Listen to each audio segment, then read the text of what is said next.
Yeah, they haven't had a lot of it. And it's really an inherent thing that happens with Ian McIntyre's squads because he does like to play on the counterattack, get speed through with his forwards like DeAndre Kerr. But the main problem has been the distribution from the midfield. It just hasn't been good enough. They don't have that quality to get the ball over the top. And when DeAndre Kerr does get a quality opportunity, it's not really that good.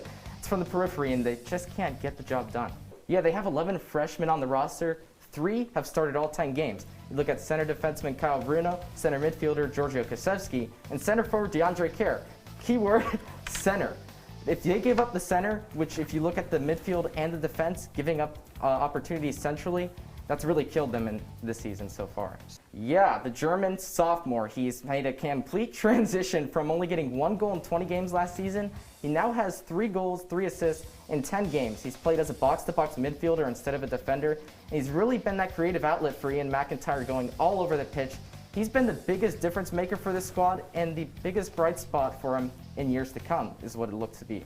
Yeah, Jacob, Ian McIntyre's squad was really good with pressing out of possession. The defense was able to shift pressure to near sides, suffocate play on the flanks, and create situational overloads.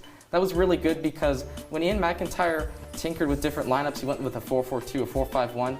After he settled with that 3-5-2 in the spring season, they just were tremendously better towards the tail end. And it was a mix of man marking, a mix of zone when the balls were sent over the top and trying to sit off the ball and pressure a little bit. And the key players for that were the outside backs that were also knowing when to stay compact and knowing when to lead the play in transition on offense as well. Yeah, for him, really, it was his pace. You got to keep in mind that he's only 17 years old coming into the lineup, and he split the goals, 2 in the fall campaign, 2 in the spring campaign, and using that pace and create movement off the ball to create space for himself and others, really, his teammates that were able to make those transitional runs into the box as well. He won 2 penalty kicks for his team. He was also named to the ACC's all-freshman team, which is really the highlight of the season for him and the team. But he's still got plenty more work to do.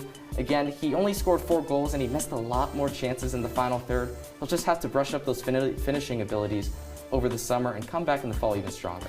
The upside is they got a lot of young guys coming in, but even more, they have 9 starters returning to the lineup. Their defensive line's basically intact. You got Abdi Salim returning from injury.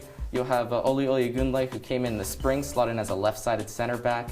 And then look at Kyle Bruno, like you said, was fantastic in the spring. Hilly Goldhart, to me, is really underrated, and he's going to be fantastic whether he's deployed on the left side or the right side. Singelman and then Giorgio Kasevsky are going to do really good in possession and feeding DeAndre Kerr over the top. It was a beautiful sunny day here at SU Soccer Stadium for some goals, and we couldn't get any. Syracuse finished at a 0-0 draw in double overtime to UNC. Head coach Ian McIntyre says there were plenty of positives to take, including the defense that blanked the 15th ranked team in the nation. With the improved defensive effort, goalkeeper Russell Shealy notched his first clean sheet of the spring campaign. That's a reward the SU team can take collectively as they improve now to 1-6-4 on the season. Their next match is away at NC State on March 26th. Reporting from SU Soccer Stadium, Jared Johnston, Citrus TV. The Syracuse men's soccer team secured a victory this afternoon, and it wasn't at all pretty. But there's a colloquial saying in soccer that 3 points is 3 points no matter how you get it. And the scoreline showed that with a single goal for a 1-0 victory for Syracuse against St. Francis. For head coach Ian McIntyre, though, what was even more important was the heavy metal football on the pressing from all the players on the field. For starting forward DeAndre Kerr, his game-winning goal in the 34th minute wouldn't have been possible without the tremendous play out of the back from the defense. Syracuse's next opponent, Boston College, similarly struggles against ACC opponents. The Orange will look to carry this momentum of a clean sheet and a strong offensive effort through to their next contest on Sunday, April 4th here at home. Reporting from SU Soccer Stadium, Jared Johnston, Citrus TV. Scam, but it's Kaz on the offensive to the outside. Hellenhauser. Yeah, absolutely. I mean, it's tough for a lot of things when you're looking at this backcourt for Casanova to defend against a mighty effort there from Kylie Fenton. So much pace and power from that cross-court serve. She gets an ace off the deflection from Emma Miller, really. Has to dig that one up again. It's kept alive here for Scam, but it's Kaz on the offensive to the outside. Hellenhauser gets the kill. What an effort, back and forth play. It's Casanova now, after really not having a commanding lead throughout this entire match. They look like they're primed to do so. Another powerful serve on over. Great play from Fenton. Zhang trying to control this one through center. Takes a little bit of steam off it, and Fenton couldn't dig it up from the floor. Scan now only down by 2. Wait with the bump on. Through center, Wait just tried to control it, touches the net. Takes a lot of steam off it, and Scan gets it desperately over with Fenton now the other way for Cass. Scan setting through center. Zhang gets the cross-court kill. And now they're only 1 point away. And this is huge really because the biggest characteristic is the resilience that they've displayed through this fourth set to say they're not going to give an inch. They're not going to let up that lead no matter how close it gets. They let it get to 1. They take back 2. They gave up a little, but they're getting back a lot. Now only 1 point away from 25 with that strong serve from Chesko. Set up easily. Gagnon outside. Hellenhauser looking for it. Good defensive effort. But it all goes awry off of Emma Miller's bump. And it's Casanova getting the fourth set. 25-22. We're back even. First penalty gone. Now it's Skin Atlas.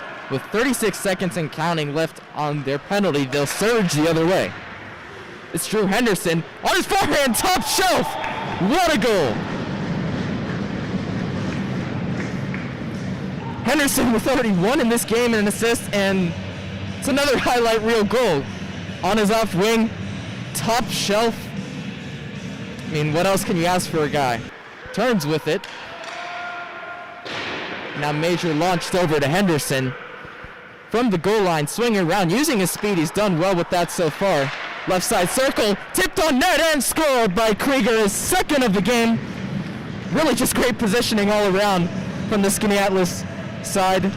Just before the 2-minute mark of that double minor, they're up by 5. Just looking at UNC, they've gotten some really convincing wins. Montez Dioca's on a roll at the moment with 4 goals in 4 games. How are you guys going to set up out of possession to prevent chances for them in the final third? Yeah, following up with changes of possession. I mean, Noah Singelman just playing as a box-to-box guy. I think watching him, he's been outstanding. How does he match up against the UNC midfield? As far as formations, you guys have gone with a 4-3 in games past, 4-4-2 against Clemson.